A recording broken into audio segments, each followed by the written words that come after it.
Ayan, ilalagay ko na itong ampalaya.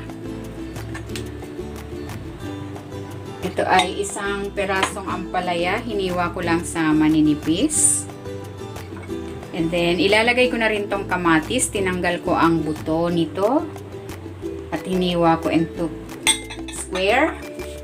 I-mix natin.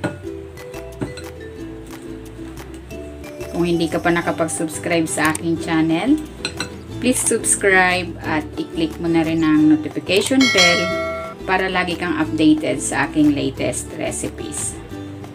Ayan, okay na ito. Itabi muna natin ito.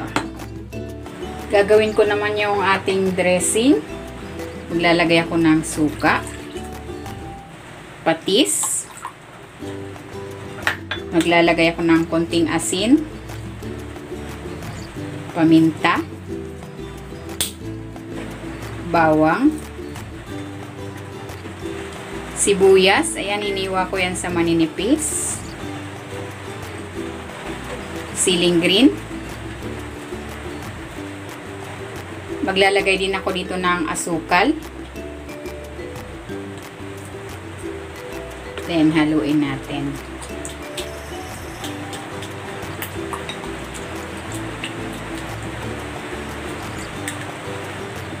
Kailangan tunaw na yung asukal saka yung asin.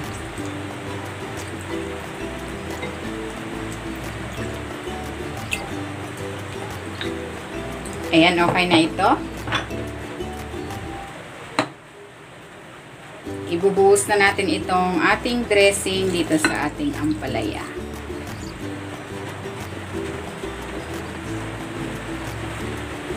I-mix natin.